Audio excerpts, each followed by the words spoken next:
తాకట్లో ఉన్న బంగారాన్ని విడిపించి ఆ రోజున మార్కెట్ ధర కట్టి మిగిలిన డబ్బును మీకు అందిస్తుంది కొమ్మూరి గోల్డ్.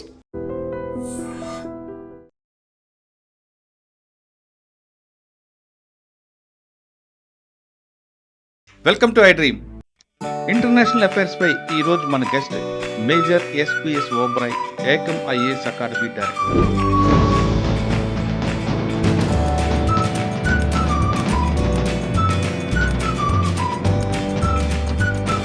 సింధు జలసంధ్ ఒప్పందం ఏంటి? ఆ ఒప్పందం ఉల్లంఘిస్తే ఖచ్చితంగా భారత్ మీద అటాక్ చేస్తాం, ఆ చేతులు నరుకుతాం, భారత ఆనకట్టలను బ్లాస్ట్ చేస్తామంటే పాకిస్తాన్ ఇచ్చిన వార్నింగ్గా తీసుకోవాలా? దానికి కౌంటర్గా మనం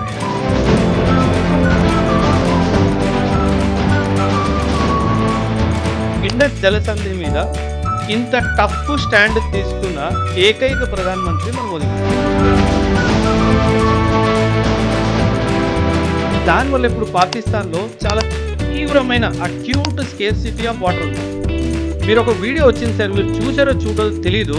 వీళ్ళు డ్రైనేజ్ మూతలు తీసుకొని అందులోంచి వాటర్ తీసుకుంటారు. ఈ టెర్రరిజం ఆపేసి నేను నీకు వాటర్ ఇచ్చాను. దీన్ని critical resource choke holder. Hafiz Saeed, Lashkar e Taiba and Jaishe Mohammed Maulana Masood Azhar, వీళ్ళిద్దరిని నన్ను అప్పగించు, ఆ రోజు నేను ట్యాప్ ఇప్పేస్తాను. ఎంత స్ట్రాంగ్గా వాటర్ని ఒక వెపన్లా మార్చేసి, బాధ్యత లేని ప్రభుత్వము, బాధ్యత లేని నేతలు. మేము ఇండియాలో డ్యామ్ని బాంబు పెట్టి పేల్చేస్తాం. వాళ్ళ దగ్గర ఉన్న బాంబు ఇక్కడ దాకా వచ్చే కెపాసిటీ ఏ బాంబు? మణిపూర్ మళ్ళీ తగలబడుతుంది. ఆ రెండు ట్రైబల్ మైతీస్ అండ్ కుకీస్ ఎవరైతే ఉన్నారో సార్, వాళ్ళ మధ్య ఐకమత్యం తీసుకురావాలి. అది మాత్రం వచ్చేంత వరకు మణిపూర్లో శాంతి రాదు సార్. వాళ్ళకి ఆ ఫైటింగ్ స్పిరిట్ వాళ్ళకి న్యాచురల్గా ఉంది సార్. కత్తులు, కటార్లు, ఆయుధాలకి వాళ్ళకి యాక్సెస్ ఉండడం వల్ల. అమెరికా ఇరాన్ వార్, దానివల్ల నష్టం వాళ్ళకా వీళ్ళకా లేదా మనకా? సార్ అందరికీ నష్టం ఉంటుంది సార్. 2024-25 ముందు ఇరాన్ వరల్డ్ మ్యాప్లో ఎక్కడుంది అంటే కూడా చాలామంది తెలియదు. సింగిల్ హ్యాండెడ్లీ ఇజ్రాయిల్ని అమెరికాకి, మిగతా మిడిల్ ఈస్ట్ కంట్రీస్ అందరికీ కన్ను చూపించింది. అమెరికా వార్ని ఇంటెన్సిఫై చేస్తుంది కానీ సస్టైన్ చేయలేదు, తనకు అంత కెపాసిటీ లేదు. ఈ నెక్స్ట్ 5 yearsలో Iran will come out as a super power in the Middle East. 1975లో ఇందిరాగాంధీ విధించిన ఎమర్జెన్సీ, అది బుక్స్లో రావడం, దాని మీద మీ ఒపీనియన్ చెప్పండి. నేనేమంటానంటే సార్, యాజ్ ఎ సోల్జర్గా నేను మాట్లాడుతున్నాను సార్. ప్రభుత్వాన్ని దూషించడం అనేది నా ఉద్దేశం కాదు. పర్వాలేదు, పెట్టుకోండి, ఎమర్జెన్సీ చాప్టర్ పెట్టుకోండి. కానీ దానికన్నా ముఖ్యంగా అవసరమైన చాప్టర్లు ఏంటి? మనం 1947-48 యుద్ధం ఎలా గెలిచాం? 1962 వార్ మనం చైనాతో ఎందుకు ఓడిపోయాం? దానికి కారణాలు ఏంటి? పాజిటివ్తో పాటు నెగిటివ్ చెప్పాలి, మన చరిత్ర అనేది తెలియాలనేది ఉద్దేశం. అంటే సార్, మీరు ఇందిరాగాంధీ గారి గురించి ఆ ఒక్క అధ్యాయమే రాస్తున్నారు, తను చేసిన మిగతా విషయాలు. పాకిస్తాన్ని 2 ముక్కలు చేసిన ధైర్యం ఎవరికి ఉంది సార్? ఇందిరాగాంధీకే. వెనిజులాలో ఎక్కడ ఏది జరిగినా we are the first responders sir. ఆ దేశం కూడా రెస్పాండ్ అవ్వదు, మనం వెళ్ళిపోతాం సార్. అంటే రెడీగా ఉంటాం సార్. 2005లో సునామీ వచ్చినప్పుడు శ్రీలంకన్ గవర్నమెంట్ శ్రీలంకలో రెస్పాండ్ అవ్వలేదు, మనం వెళ్ళిపోయాం. జపాన్ గవర్నమెంట్ జపాన్లో కూడా రెస్పాండ్ అవ్వలేదు, అక్కడ కూడా వెళ్ళిపోయాం. So that was our response speed sir. So India ఏమంటుందంటే, ప్రతి దేశంలో ఎప్పుడైనా ఆపద వచ్చినప్పుడు నేను వెళ్తే, ఫ్యూచర్లో ఎప్పుడైనా సరే ఆ దేశం నాకు అగేన్స్ట్గా ఏమన్నా డిసిషన్ తీసుకున్నప్పుడు. Welcome to iDream. International affairs పై ఈరోజు మన guest major SPS Oberoi, Ekam IAS academy director. Oberoi గారు మేజర్లుగా పనిచేస్తున్నప్పుడు జరిగిన సంఘటనలతో పాటు ఐఏఎస్ అకాడమీలో ఆయన చేసుకున్న సబ్జెక్ట్ను, తర్వాత ఆయన రెగ్యులర్గా చేస్తున్న బుక్స్ నాలెడ్జ్లో ఆయన విపరీతమైన ఫాలోయింగ్ ఉంది. ప్రతి విషయాన్ని క్షుణ్ణంగా చెప్పడంలో లేదా దాని రూట్స్లో చెప్పడంలో ఆయనకు ఒక స్పెషల్ ఉంది. అందుకే ఓబ్రాయ్ గారు ఇంటర్వ్యూ అంటే చాలామంది ఇష్టపడుతున్నారు. ఓబ్రాయ్ గారి ఇంటర్వ్యూ కావాలి, అందులో పలానా సబ్జెక్ట్ మీద ఎక్కువ డిస్కస్ చేయనట్టు మీరు అడుగుతున్న ప్రశ్నలకే ఈరోజు ఆయన సార్ని అడుగుతున్నారు. సార్ నమస్తే అండి. నమస్తే సార్. సార్, మీరు ప్రతి ఇంటర్వ్యూలో కొంతమంది కింద కామెంట్స్ చేస్తున్నారు. ఏమని సార్? ఆ కామెంట్స్లో కూడా ఇంటర్నేషనల్ అఫైర్స్లో కొన్ని ఇష్యూస్లో మీ ద్వారా తెలుసుకోవాలని, ముఖ్యంగా చెప్పాలంటే బ్లూ స్టార్ కానీ లేదా పాకిస్తాన్ ఇష్యూలో కానీ, అంటే వేరే వాళ్ళు చెప్పింది కూడా నచ్చుతుంది, కానీ మీరు ఫీల్డ్లో చేసి వచ్చారు కాబట్టి మీకు ఎక్కువ రెప్యుటేషన్, మీ ఇంటిగ్రేటెడ్ మీద ఎక్కువ మంది అడుగుతున్నారు. మీరు చెప్పేది అది కరెక్ట్ కాంక్రీట్గా ఉంటుంది కాబట్టి బాగా ఆ సబ్జెక్ట్ కనెక్ట్ అవుతున్నారు. అంటే మిగతా వాళ్ళు చెప్పింది బాగుంటుంది, వాళ్ళు ఫీల్డ్ బయట ఉండి చెప్పేది ఫీల్డ్ ఆఫీసర్ ఎక్స్పీరియన్స్ చెప్పడం అనేది కొంచెం డిఫరెంట్గా అనిపిస్తుంది. ఎక్కువ మంది మీ ఇంటర్వ్యూస్లో Blue Star, Operation Blue Star గురించి కానీ, లేదా పాకిస్తాన్ విషయంలో కానీ, ఆఫ్ఘనిస్తాన్ విషయంలో కానీ, లేదా చైనా టాపిక్, ఇలాంటివన్నీ అడగమని ఎక్కువగా కోరుతున్నారు. ఫస్ట్ మనం ఇవాళ 4 టాపిక్లు తీసుకుంటే, గుడ్, రైట్. పాకిస్తాన్ జలసంధి ఒప్పందం ఏంటి? ఆ ఒప్పందం ఉల్లంఘిస్తే మేము ఖచ్చితంగా భారత్ మీద అటాక్ చేస్తాం, వారి చేతులు నరుకుతాం, భారత యొక్క ఆనకట్టలను బ్లాస్ట్ చేస్తాం అంటూ పాకిస్తాన్ ఇచ్చిన వార్నింగ్గా తీసుకోవాలా, దానికి కౌంటర్గా మనం వేయాలి. అంటే అసలు పాకిస్తాన్ జలసంధి టాపిక్ వెళ్ళే ముందు అసలు పాకిస్తాన్, కాశ్మీర్ అనేది పాకిస్తాన్దా కాదా, అసలు ఆ పీఓకే మీద మనకున్న స్టాండర్డ్స్ ఏంటి, వాళ్ళకున్న స్టాండర్డ్స్ ఎందుకు ఎక్కువగా జరుగుతుంది? అదే పీఓకే మీద బలూచిస్తాన్ కూడా ఈ మధ్యన వాళ్ళు కూడా వారు చేస్తున్నారు. దీని మీద మీరు క్షుణ్ణంగా చెప్పండి. ఒక 20 క్వశ్చన్లు అడిగేశారు సార్. ఒక్కొక్క క్వశ్చన్ గురించి మాట్లాడదాము. ఆపరేషన్ బ్లూ స్టార్ మీద ఎప్పుడైనా ఒక లాంగ్ వీడియో చేద్దాం. రైట్. అంటే దాని రూట్స్ నుంచి కొన్ని విషయాలు మాట్లాడదాము, ఎందుకు అది జరిగింది. ఎందుకంటే ఎస్పెషలీ ఒక సిక్ లాగా నేను మాట్లాడడం చాలా అవసరం. సో దాని గురించి ఖచ్చితంగా ఫ్యూచర్లో మేబీ నెక్స్ట్ వీక్ ఆ వీడియో చేద్దాం. ఒక ప్రశ్న నేను స్టార్ట్ చేస్తాను సార్. పాకిస్తాన్కి కశ్మీర్ మీద అసలు అధికారం ఏంటి? ఇది బేసిక్ ప్రశ్న సార్. దీనికి అసలు ఏ ప్రమాణమే లేదు సార్. కశ్మీర్ పాకిస్తాన్ది అని పాకిస్తాన్ చెప్పుకోవడానికి పాకిస్తాన్ దగ్గర అసలు ఏ ప్రమాణమే లేదు. కేవలం ఒకే ఒక ప్రమాణం ఉంది సార్. ఏంటంటే 1947లో ఇండియా, పాకిస్తాన్ 2 దేశాలుగా విభజించబడ్డాయి సార్. రైట్. అప్పుడు ఇండియన్ ఇండిపెండెన్స్ యాక్ట్లో ఏం రాసింది అంటే, ప్రిన్స్లీ స్టేట్స్ దగ్గర ఆప్షన్ ఉంది. నువ్వు ఇండియా అంటే ఇండియా జాయిన్ అవ్వకో, నువ్వు పాకిస్తాన్ అంటే పాకిస్తాన్ జాయిన్ అయిపో, లేదు నేను ఇండిపెండెంట్గా ఒక నేషన్ లాగా మిగిలిపోతాను అంటే అలా కూడా మిగిల్చుకో అన్నట్టుగా ఒక 3 ఆప్షన్లు అందరికీ ఇచ్చారు సార్. అప్పట్లో జేఎండ్కేకి రాజు మహారాజా హరీ సింగ్ అని చెప్పి ఒక రాజు సార్. ఆ హరీ సింగ్ ఏం చేశాడంటే, నేను ఇండిపెండెంట్గా ఉంటాను అన్నట్టుగా తను నిర్ణయించుకున్నాడు. కానీ మనం జమ్మూ అండ్ కాశ్మీర్ లొకేషన్ చూసుకుంటే కనుక అది చాలా ఇంపార్టెంట్ స్ట్రాటజిక్ లొకేషన్లో ఉంది. అంటే ఇండియన్ సబ్ కాంటినెంట్ని సెంట్రల్ ఏషియా నుంచి కనెక్ట్ చేసే మధ్యలో జమ్మూ అండ్ కాశ్మీర్ ఉంది. ఇంత స్ట్రాటజిక్ లొకేషన్లో ఉంది కాబట్టి అది ఇండిపెండెంట్ నేషన్గా అయితే మిగలడానికి వీల్లేదు సార్. పాకిస్తాన్ కూడా ఒక విషయం ఏమర్థమైందంటే, ఈ కశ్మీర్ నా దగ్గరకు వస్తే మీరు మ్యాప్ చూడాలి sir. Afghanistan, Pakistan, India map చూసుకుంటే కశ్మీర్ పిఓకే మీద పాకిస్తాన్ కబ్జా లేదు అంటే పాకిస్తాన్కి కూడా సెంట్రల్ ఏషియాకి కనెక్షన్ లేదు సార్. పాకిస్తాన్ కూడా సెంట్రల్ ఏషియా కనెక్షన్ కావాలి అంటే పిఓకే వాళ్ళ దగ్గర ఉండాలి సార్. సో ఇది అర్థమైపోయిన పాకిస్తాన్ మహారాజా హరీ సింగ్ మీద కొంచెం ప్రెషర్ బిల్డప్ చేయడం స్టార్ట్ చేసింది. ఆ ప్రెషర్కి ఆయన గివప్ చేసి ఒక సంధి పాకిస్తాన్తో సైన్ చేయించుకున్నాడు సార్. ఆ సంధి పేరు స్టాండ్ స్టిల్ అగ్రిమెంట్. ఏమైందంటే సార్, 1947 నుంచి 1950 వరకు మనందరికీ తెలుసు 563 నుంచి 565 ప్రిన్స్లీ స్టేట్స్ని మనం మన దేశంలో ఇంటిగ్రేట్ చేసుకున్నాము. థ్యాంక్స్ టు సర్దార్ పటేల్ గారు sir. Grand salute to him. ఆయన ఉన్నారు కాబట్టి ఈరోజు మన భారతదేశం మ్యాప్ ఇలా ఉంది సార్. ఆయన ప్లేస్లో ఇంకెవరైనా ఉంటే ఇందులో సగం కూడా భారతదేశంలో మ్యాప్ ఉండేది కాదు sir. So grand salute to Sardar Patel sir, real son of India. Okay. ఇప్పుడు ఈ ప్రిన్స్లీ స్టేట్స్ ఇండియా కానీ పాకిస్తాన్కి జాయిన్ అవ్వాలి అంటే దానికి ఒక ప్రాసెస్ ఉండేది సార్. ఆ ప్రాసెస్లో కొన్ని రాజ్యాల్లో ఏం జరిగిందంటే, ప్రిన్స్లీ స్టేట్స్లో వాళ్ళు డైరెక్ట్గా ఇన్స్ట్రుమెంట్ ఆఫ్ యాక్సెషన్ సైన్ చేసుకున్నారు. ఇన్స్ట్రుమెంట్ ఆఫ్ యాక్సెషన్ అంటే ఏంటంటే, యాక్సెషన్ అనే పదానికి అర్థం ఏంటంటే, నేను నా రాజ్యాన్ని నీ దేశంలో కలుపుకుంటున్నాను, ఇకపై నేను రాజు కాదు, నేను డెమోక్రసీకి నా రాజ్యాన్ని ఇచ్చేస్తున్నాను, నేను ఒక నార్మల్ సిటిజన్ లాగే బతుకుతాను అని ఒక ఒప్పందం. దీన్ని ఇన్స్ట్రుమెంట్ ఆఫ్ యాక్సెషన్ అంటారు. చాలా ప్రిన్స్లీ స్టేట్స్ డైరెక్ట్గా ఇన్స్ట్రుమెంట్ ఆఫ్ యాక్సెషన్కి సైన్ చేసేసుకున్నారు. అంటే ఏంటి, ఇండియాలో కానీ పాకిస్తాన్లో కానీ జాయిన్ అయిపోవాలని ఒప్పేసుకున్నారు.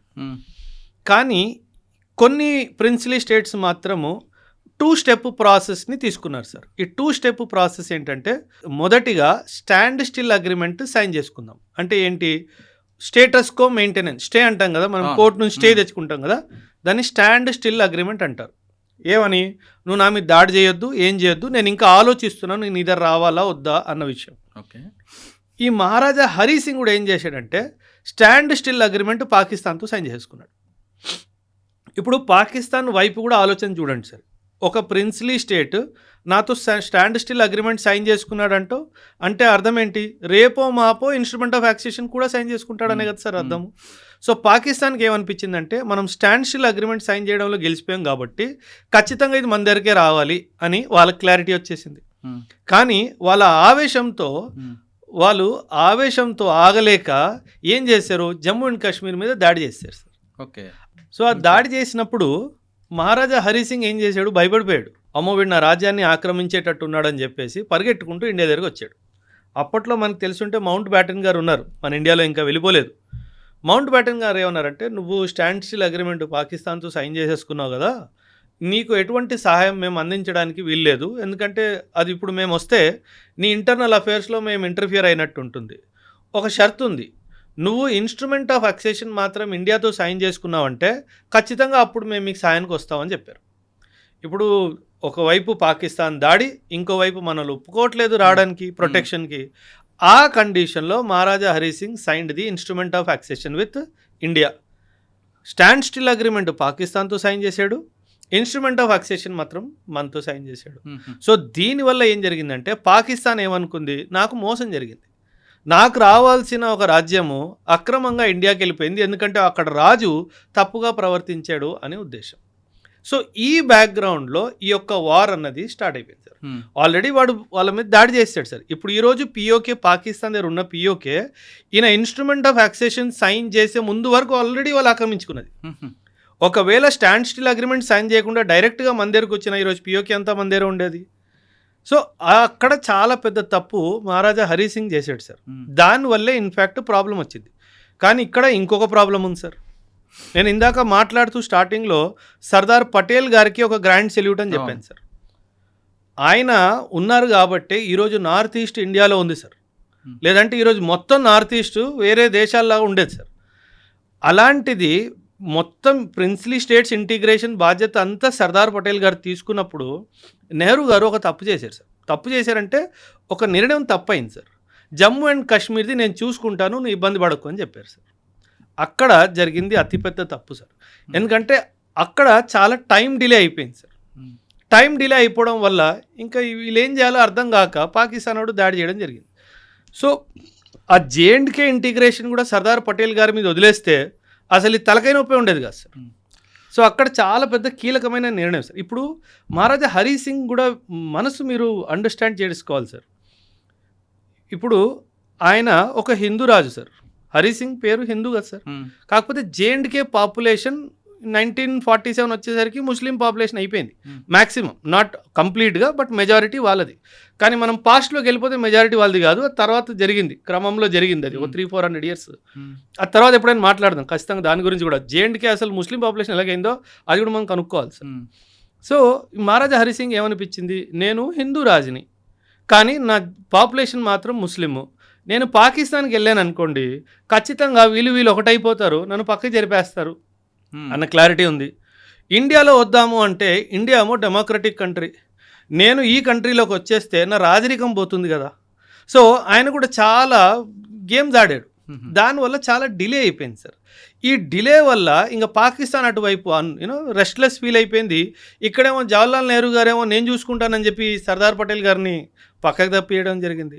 సో ఇలా తప్పులు కొన్ని జరగడం వల్ల ఇదొక సమస్య ఇప్పటికీ ఒక సమస్యలాగా మిగిలిపోయింది సార్. అంటే దీనికి ఒక సొల్యూషన్ ఉంటుందా? దీనికి ఐక్యరాజ్య సమితి 1948లో ఒక రెజల్యూషన్ పాస్ చేసింది సార్. ఆ రెజల్యూషన్ పేరు రెజల్యూషన్ నంబర్ 47, 47వ రెజల్యూషన్. ఇందులో ఒక 3 స్టెప్ సొల్యూషన్ ఇచ్చింది sir. UN security council 3 step solution ఇచ్చింది. ఏమన్నది సెక్యూరిటీ కౌన్సిల్, పాకిస్తాన్ ఏమన్నది, మీరు కాశ్మీర్లో ఎలక్షన్స్ పెట్టండి, అక్కడ ప్రజలు ఏం కోరుకుంటారో దాన్ని బట్టి మీరు డిసైడ్ చేసుకోండి అని అన్నారు. కానీ వీళ్ళు ఏం చేశారు, పాకిస్తాన్ వాళ్ళు చాలా మిలిటరీ అండ్ వాళ్ళ పారామిలిటరీ ఫోర్సెస్ని దింపేశారు. సో సెక్యూరిటీ కౌన్సిల్ ఏం తీర్పిచ్చిందంటే 3 steps, 3 step process. Election conduct చేస్తాం కానీ మొదటి షరతు పాకిస్తాన్ కంప్లీట్గా ట్రూప్స్ని విత్డ్రా చేసుకోవాలి, పారామిలిటరీ ట్రూప్స్ని కూడా విత్డ్రా చేసుకోవాలి. పాకిస్తాన్ కంప్లీట్గా విత్డ్రా చేసిన తర్వాత భారతదేశం వాళ్ళ ట్రూప్స్ని తగ్గించేయాలి, ట్రూప్స్ నంబర్స్ని సంఖ్యని తగ్గించాలి. మొత్తం పూర్తిగా మనకు అనలేదు, పూర్తిగా వాళ్ళని అన్నారు, తగ్గించమని మనల్ని అన్నారు. ఎందుకంటే సార్ ఇన్స్ట్రుమెంట్ ఆఫ్ వ్యాక్సేషన్ మన దగ్గర ఉంది, అందుకే మనల్ని తగ్గించమన్నారు, వాళ్ళని పూర్తిగా తీసేయమని చెప్పాడు. ఈ రెండు జరిగిన సందర్భంలో మూడవ స్టెప్ అక్కడ ఎలక్షన్ కండక్ట్ చేయండి అని చెప్పారు. సో ఇప్పుడు ఈ మొదటిదే జరగలేదు, రెండోది ఎలా జరుగుతుంది, మూడోది ఎలా జరుగుతుంది, ఆ ఎలక్షన్ ఎప్పటికీ అవ్వలేదు సార్. కానీ దీనికి సందర్భంలో ఇంకో విషయం జరిగింది సార్. జేఎండ్కేకి మనం స్పెషల్ స్టేటస్ ఇచ్చాం సార్. స్పెషల్ స్టేటస్ ఆర్టికల్ 370 370లో మనం ఇచ్చాం సార్, స్పెషల్ స్టేటస్ ఇచ్చాము. ఆ స్పెషల్ స్టేటస్ వల్ల వాళ్ళకు కూడా ఒక రాజ్యాంగం ఉంది. జేఎండ్కే has its own constitution sir. వాళ్ళకి వాళ్ళ రాజ్యాంగం ఉంది, వాళ్ళకి వాళ్ళ జెండా కూడా వేరేగా ఉంది. సో ఏం జరిగిందంటే వాళ్ళ రాజ్యాంగానికి కాన్స్టిట్యూయెంట్ అసెంబ్లీ అంటే ఒక కమిటీని ఏర్పాటు చేసి వాళ్ళు కూర్చొని రాజ్యాంగం రాస్తారు సార్. ఈ కమిటీని ఎవరు ఉండాలి అన్నది వాళ్ళు ఓటింగ్కి వెళ్ళారు. అంటే వాళ్ళ రాజ్యాంగం రాసుకునే కమిటీ కాన్స్టిట్యూయెంట్ అసెంబ్లీ ఓటింగ్ ద్వారా నిర్ధారించబడింది సార్. నేను ఎందుకు ఇది చాలా అంత స్పష్టంగా చెప్తున్నానంటే 1956లో వీళ్ళ కాన్స్టిట్యూషన్ని వీళ్ళు అమలు పరుచుకున్నారు. అడాప్షన్ అయింది, అమల్లోకి 1957లో వచ్చింది. 1956లో జమ్మూ అండ్ కాశ్మీర్ కాన్స్టిట్యూషన్లో 3వ సెక్షన్లో వీళ్ళు ఏం రాశారంటే Jammu and Kashmir was is and will be an integral part of India అని రాసుకున్నారు. అంటే ఐక్యరాజ్య సమితి ఎలక్షన్ గురించి మాట్లాడింది, దేనికి ప్రజలకు ఏం కావాలి అని. కానీ తర్వాత కూడా ఎలక్షన్ జరిగింది కాన్స్టిట్యూయెంట్ అసెంబ్లీ నిర్ధారించడంలో. ఆ కాన్స్టిట్యూయెంట్ అసెంబ్లీలో రిప్రజెంటేటివ్స్ ఎవరైతే ఎన్నికై వచ్చారో వాళ్ళే నిర్ణయం తీసుకున్నారు జేఎండ్కే ఇస్ పార్ట్ ఆఫ్ ఇండియా అని. అయిపోయింది కదా సార్ తీర్పు. So that is what India said. ఎప్పుడైతే వాళ్ళ కాన్స్టిట్యూయెంట్ అసెంబ్లీ మేము ఇండియాలోనే భాగం అని చెప్పి నిర్ణయించుకున్నారో ఆ తర్వాత యుఎన్ సెక్యూరిటీ కౌన్సిల్ అసలు మాకు సంబంధం లేదు, బికాజ్ యూ సెడ్ ఇది. అదే కాదు సార్ 1952లో అప్పట్లో Sheikh Abdullah prime minister of J and K, వాళ్ళకి ప్రైమ్ మినిస్టర్ ఉండేవాళ్ళు చూడండి. Prime minister of J and K Sheikh Abdullah 1952లో ఒక అగ్రిమెంట్ సైన్ చేసుకున్నాడు సార్. ఆ అగ్రిమెంట్ పేరు ఢిల్లీ అగ్రిమెంట్. ఆ ఢిల్లీ అగ్రిమెంట్లో కూడా సిటిజన్షిప్ సంబంధించి ఒక క్లాజ్ ఉంది. ఆ సిటిజన్షిప్ క్లాజ్లో వాళ్ళు ఏం రాసుకున్నారంటే ఒక దేశానికి ప్రైమ్ మినిస్టర్ 1952 అన్నట్టుగా వాళ్ళు భావిస్తున్నారు, కానీ కాదు, అది వచ్చే సెపరేట్ స్టేట్ మనం అనుకున్నట్టుగా. అందులో సిటిజన్షిప్ సంబంధించి ఆ అంశంలో ఏం రాసుకున్నారంటే ఆ citizen of జేఎండ్కే is a citizen of India. అయిపోయింది కదా సార్. ఒకవైపు మీ రాజ్యాంగం ఏం చెప్తుంది, మీరు మాలో భాగం అని చెప్పి, ఒకవైపు మీ అగ్రిమెంట్ మీ ప్రైమ్ మినిస్టర్ సైన్ చేసిన అగ్రిమెంటే చెప్తుంది మీ పౌరులు మా దేశం యొక్క పౌరులు అని చెప్పేసి. ఇంకా చాప్టర్ క్లోజ్ అయిపోయింది కదా సార్. సో పౌరులు ఒకవైపు రాజు, ఒకవైపు ప్రధానమంత్రి, ముగ్గురు ద్వారా తెలిసిపోయింది ఏమని, Kashmir wants to be integral part of India. ఇంకా పాకిస్తాన్ ఎవరు, ఇంకా అమెరికా ఎవడు, ఇంకా చైనా వాడు ఎవడు సార్. మరి ఎందుకంటే ఈ వివాదం అలా కొనసాగుతూనే ఉంది సార్. అన్నదమ్ముళ్ళు గొడవలు, ప్రాపర్టీ డిస్ప్యూట్స్ 40 సంవత్సరాలు 50 సంవత్సరాలు పోవా సార్ కోర్టుల్లో. అదే ఇది సార్. ఇప్పుడు మనం సింధు జలసింధు ఈ వర్షాలు పడుతున్నాయి కానీ మనకు ఉపయోగం లేని వర్షాలు ఇవి తక్కువ వస్తున్నాయి. దీవెన వివాదం పెరిగే అవకాశం ఉంది. అందుకని పాకిస్తాన్ మినిస్టర్ కూడా స్టేట్మెంట్ ఇచ్చారు, చేతులు నరుకుతావని, ఆనకట్ల పేల్చేస్తామని. అది జరిగేదనా? ఎవరో ఫాల్స్ వీడియో కూడా రిలీజ్ చేశారు సార్, ఏఐ వీడియో. అది భలే గమ్మత్తుగా ఉంది సార్ ఆ వీడియో. అంటే సార్ అంటే నేను అంటే అది ఏ కాదు కానీ ముందైతే ప్రోక్ అయిపోతుంది కానీ జనాలు. అవును అయ్యారు. అది చాలా భలే బ్యూటిఫుల్గా ఏఐ కూడా క్రియేట్ చేశారు సార్ దాంట్లో. అంటే నా ఉద్దేశము ప్రభుత్వాన్ని మెచ్చుకోవాలి అన్నట్టు ఏం కాదు సార్, కానీ ఈ ఇండస్ జలసంధి మీద ఇంత టఫ్ స్టాండ్ తీసుకున్న ఏకైక ప్రధానమంత్రి మన మోదీ గారు సార్. అంటే నేను ఆయన అప్రిషియేట్ చేయట్లేదు సార్, మళ్ళీ చెప్తున్నాను మీ ప్రేక్షకుల కోసము. కానీ ఇంత టఫ్ స్టాండ్ గతంలో ఇందిరాగాంధీ గారు కూడా తీసుకోలేదు సార్. పాకిస్తాన్ 2 ముక్కలు ఆవిడే చేసింది, కానీ ఐడబ్ల్యూటీని ఇంత టఫ్గా చేయడం మనం గతంలో చూడలేదు సార్. దానివల్ల ఇప్పుడు పాకిస్తాన్లో చాలా తీవ్రమైన అక్యూట్ స్కేర్సిటీ ఆఫ్ వాటర్ ఉంది సార్.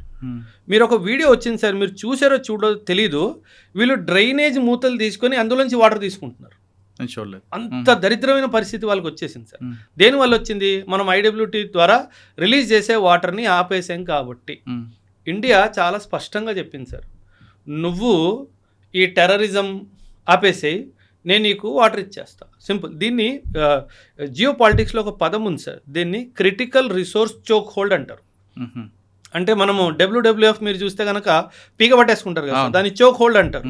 ఇండియా పాకిస్తాన్ పీక పట్టేసింది. సో వాళ్ళకు ఒక చాలా స్పష్టంగా ఒక సందేశం ఏమి ఇచ్చిందంటే, నీకు నీళ్లు కావాలి అంటే నువ్వు ఈ terrorism business up. Hafiz Saeed, Lashkare Taiba and Jaishe Mohammed Maulana Masood Azhar వీళ్ళిద్దరిని నన్ను అప్పగించు, ఆ రోజు నేను ట్యాబ్ ఇప్పేస్తానని చెప్పాడు. ఆ రోజు వరకు ట్యాబ్ ఇప్పే ప్రసక్తే లేదు. పాకిస్తాన్లో ఎంత స్కేర్సిటీ ఉంటుంటే సార్, మీరు అన్నట్టుగా పార్లమెంట్లో ఒక మినిస్టర్ మాట్లాడుతూ, నేను మన దేశానికి ఒక మినిస్టర్ని, నేను నా పూర్తి ఇన్ఫ్లుయెన్స్ వాడి కూడా నా కాలనీకి నా ఇంటికి ఒక వాటర్ ట్యాంకర్ తెప్పించుకోలేకపోయినా అన్నాడు.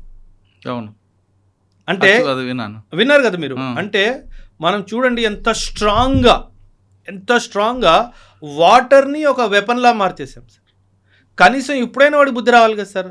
ఇప్పుడేమంటాడు, ఒరే మేము ఇచ్చేస్తామని చెప్పినా సరే ఒక అర్థం ఉంది కదా, ఇమీడియట్గా ప్రజలకి ప్రాబ్లం అవుతుంది. అక్కడ బాధ్యత లేని ప్రభుత్వము, బాధ్యత లేని నేతలు సార్ అక్కడ. సో వాళ్ళేంటి, మేము ఇండియాలో డ్యామ్ని బాంబు పెట్టి పేల్చేస్తాం అన్నాడు. వాళ్ళ దగ్గర ఉన్న బాంబు ఇక్కడ దాకా వచ్చే కెపాసిటీ ఏ బాంబుకు ఉంది సార్? ఒక విషయము. రెండో విషయము, వాళ్ళ ఆపరేషన్ సింధూర్లో ఎన్నో బాంబులు వేయడానికి ప్రయత్నించారు. ఒక యుద్ధం జరుగుతున్న వాతావరణంలో ఎన్నో బాంబులు వేయడానికి ప్రయత్నించారు. ఒక్క బాంబు కూడా వాళ్ళు పంపించింది మనం భూమి కూడా తాగల. అలాంటి పాకిస్తాన్ ఏ డ్యామ్ని పగలగొడుతుంది? ఆ డ్యామ్ని పగలగొడితే నీళ్ళు ఎటు వెళ్తే అసలు జ్ఞానమే లేదు సార్. సార్ ఇప్పుడు ఇక్కడ రెండు ప్రశ్నలు అంటే, దేశ ప్రజలందరూ నీళ్ళ కోసం విలవిలాడిపోతున్నప్పుడు ఆ ప్రాబ్లం ఎలా సాల్వ్ చేయాలని చూడాలి తప్ప, పక్కింట్లో వెళ్ళి వాడింట్లో దొంగతనం చేస్తాను, వాడు తాగుతూ నీళ్ళ కుండని బ్రేక్ చేస్తానని చెప్పడం అనేది ప్రభుత్వం యొక్క పెద్ద తప్పు. దాన్ని ఎలా చూడాలి ఒకటి. నెక్స్ట్, ప్రజలు ఎంతకాలం ఉంటారండి ఇలాగా? వాళ్ళు తిరుగుబాటు రావాలి కదా. తిరుగుబాటు అంటే సార్, పాకిస్తాన్లో ఏంటంటే సార్, మీరు పాకిస్తాన్ వ్యవస్థని కూడా అర్థం చేయాలి. మంచినీటికి కూడా కటకలాడిపోయినప్పుడు ఇంక ప్రజలు ఎందుకండి అక్కడ అంత బాధలు కదా సార్. పాకిస్తాన్లో ఏంటంటే సార్, అరే ఇండియాకి ఊపర్ హమ్ అటాక్ కరెంగే అంటే వాడికి ఫుడ్ ఇవ్వకపోయినా పర్వాలేదు. అంటే ఒక ఫాల్స్ హాల్యూసినేషన్ అంటాం కదా సార్, అందులో ఉండిపోతున్నారు సార్ వాళ్ళ యాటిట్యూడ్ అది. అంతే. వాళ్ళు ఇంకా సార్ అవన్నీ ఇంకా నాకు ఎలా చెప్పాలో అర్థం కావట్లేదు సార్. అంటే బుర్ర లేని మనుషులు సార్, అంతే. అసలు ఇండియాని తిడితే చాలు, అంతే. తిండి లేకపోతే పెట్టమని పర్వాలేదు. ఇండియాతో కయం ఉందా? ఉంది, చాలా గుడ్, నేను హ్యాపీ. ఫుడ్ లేదు, బెడ్ లేదు, వాటర్ లేదు, గ్యాస్ లేదు, ఎలక్ట్రిసిటీ లేదు, కుకింగ్ ఆయిల్ లేదు, ఏమీ లేదు, ఏం అవసరం పర్వాలా ఇలాగే. అంటే వాళ్ళు, మనము వరదలు వచ్చినప్పుడు పులిహోర ప్యాకెట్లు పంచుతాం కదా సార్, ఆ పులిహోర ప్యాకెట్లు వెనకాల పరిగెట్టుకుంటూ వాళ్ళు టైం గడిపేస్తున్నారు సార్. అంటే నా దేశము నాకేమిచ్చింది అని ప్రశ్నించాలి అన్న ఒక ఆలోచన కూడా వాళ్ళకి రావట్లేదు. అంటే వాళ్ళు ఎంత మూర్ఖుల్లా మారిపోయారు. మూర్ఖులు అనే పదం కన్నా, అంటే గత ప్రభుత్వాలు వాళ్ళు ఏ విధంగా అణిచివేసే ఆ పద్ధతులకు అలవాటు పడిపోయినా అంతే సార్. అంతే కదా సార్. ఇప్పుడు వాళ్ళు కూడా చదువుకొని వస్తే వాళ్ళకి ఆలోచన వస్తుంది సార్. మీరు కొన్ని వీడియోస్ ఉంటాయి సార్ యూట్యూబ్లో, చూస్తారో చూడరో, రోజు గుర్రానికి ఒక ప్లేస్లో కట్టేస్తారు సార్. ఇంకో రోజు యజమాని ఏం చేస్తాడంటే కట్టినట్టు నటించేసి వెళ్ళిపోతాడు. కట్టలేదు, వాస్తవానికి కట్టలేదు, నటించి వెళ్ళిపోయాడు. ఆ గుర్రం రోజంతా అక్కడే నిల్చొని ఉంది. ఏమనుకొని నన్ను కట్టేసి వెళ్ళాడు కదా అని. ఆ గుర్రానికి పాకిస్తాన్ ప్రజలకి ఏ తేడా లేదు. ఇప్పుడు మన దేశంలో చిన్న తప్పు జరిగినా మోదీ గారిని ప్రశ్నిస్తారు. ప్రశ్నించే హక్కు మనకి మన రాజ్యాంగం ఇచ్చింది. అది మోదీ గారైనా, సీఎం అయినా, పిఎం అయినా, డిఎం అయినా, ఎవరైనా ప్రతి ఒక్కరిని ప్రశ్నించే హక్కు మనకి రాజ్యాంగం ఇచ్చింది. అక్కడ కూడా ఇచ్చింది, కానీ ఆ హక్కు ఉంది అని చెప్పి వాళ్ళకి ఎవరు తెలియజేయట్లేదు ఎవరు వాళ్ళకి. సో అందుకే వాళ్ళు ప్రజల్లో అవగాహన కల్పించే బాధ్యత ప్రభుత్వం తీసుకోలేదు. అంటే వాళ్ళు ఎడ్యుకేట్ అయితే వీళ్ళు ప్రభుత్వం తిరగబడతారని. అందుకే అక్కడ ఎడ్యుకేషన్కి అంత వెయిట్ లేదు సార్. వాళ్ళు ఏంటంటే మూర్ఖుల్లా పుట్టారు సార్. ఒక సింపుల్ స్పిరిచువల్ మాట సార్, ఆ దేశానికి పునాది ఒక అబద్ధం సార్. పునాది అబద్ధం అయినప్పుడు మీకు గ్రోత్ కానీ ఒక పాజిటివ్ థింకింగ్ కానీ ఎలా వచ్చేస్తుంది సార్? ఎందుకంటే పునాది అబద్ధం కాబట్టి వాళ్ళు అలాగే ఉండిపోయారు, మనం ఎక్కడికో వెళ్ళిపోయాం సార్. సో పాకిస్తాన్కి మనకి ఆర్థికంగానో, సామాజికంగానో, పొలిటికల్గానో, రాజరికంగానో అసలు దేంట్లో అసలు కంపారిజనే లేదు సార్. మన భారతదేశ ఆనకట్ల మీద బాంబులు చేయడం అనేది వాళ్ళ మభ్య పెట్టడానికే సార్. దీపావళి వస్తుంది సార్, కొన్ని 2-3 నెలలు పోతే దీపావళి వస్తుందేమో. అందులో ఒక మిర్చి పటాకా అని ఉంటుంది. అవును, 5 రూపాయల ప్యాకెట్ వచ్చేది నేను చిన్నప్పుడు ఉన్నప్పుడు. ఇప్పుడు ఎంతకు వస్తుందో నాకు ఐడియా లేదు. వాళ్ళ దగ్గర మిర్చి పటాకాలు కూడా సరివేనీ లేవు సార్, అన్ని చైనా తుపాస్ పటాకాలు. వాళ్ళు సార్ మీకు గుర్తుందో లేదో, ఆపరేషన్ సింధూర్ అప్పుడు వాళ్ళు పంపించిన మిజైల్స్ పేలకుండా వచ్చినట్టు వచ్చి మన దగ్గర పడిపోయాయి. అంటే మనము చైనా ఫోన్ని కూడా నమ్మం సార్, వాడు చైనా బాంబునే నమ్ముతున్నాడు. వాడు ఎంత పెద్ద ఏదో అక్కడే క్లారిటీ వచ్చేసింది కదా సార్. సో వాడు ఏముంది సార్ వాడి దగ్గర. సరే, సింధు జల సంగతి కాస్త పక్కన పెడదాం సార్. ఆఫ్ఘనిస్తాన్కి మన మెడికల్ కిట్లో డ్రోన్లు పంపిస్తున్నాం ఒక ఎలిగేషన్ సార్. నేను ఒక మాట చెప్తున్నా సార్, పాకిస్తాన్ వాళ్ళు ఎలా అంటే సార్, వాళ్ళ లీడర్షిప్ ఎలాగైపోయిందంటే, ఈ రోజు రాత్రి పడుకున్నాము తాగేసి కళ్ళు ఏమొచ్చింది అది వాగేయాలి రేపు పొద్దున్న లేసి. అంటే ఒక సైంటిఫిక్ అనాలిసిస్ లేదు, ఒక ఆబ్జెక్టివ్ అనాలిసిస్ లేదు, ఒక లాజికల్ రీజనింగ్ లేదు, ఏమీ లేదు సార్. ఇండియా ఆఫ్ఘనిస్తాన్కి ఈ రోజు కాదు సార్, 2001 నుంచి మెడికల్ ఎయిడ్ మనం ఆఫ్ఘనిస్తాన్కి అందిస్తున్నాం సార్. ఆఫ్ఘనిస్తాన్లో ఎన్నో గొప్ప పనులు మనం చేసాము. వాళ్ళ పార్లమెంట్ బిల్డింగ్ కానీ, వాళ్ళ డ్యామ్లు కానీ, వాళ్ళ బ్రిడ్జ్లు కానీ, వాళ్ళ రోడ్లు కానీ, వాళ్ళకి అంబులెన్సెస్ కానీ, నర్సింగ్ సపోర్ట్ కానీ, మెడికల్ కిట్ సపోర్ట్ కానీ ఎన్నో మనం ఆఫ్ఘనిస్తాన్కి అందిస్తున్నాం సార్. ఫర్ ఎగ్జాంపుల్ సార్, వాడు అలిగేషన్ ఏంటి, ఆఫ్ఘనిస్తాన్కి మన భారతదేశము డ్రోన్లు సరఫరా చేస్తుంది సార్. ఆ మెడికల్ బాక్స్లో పెట్టి పంపించాల్సిన అవసరం నా కర్మ నాకేం వచ్చింది సార్, నేను ఓపెన్గా ఇస్తా.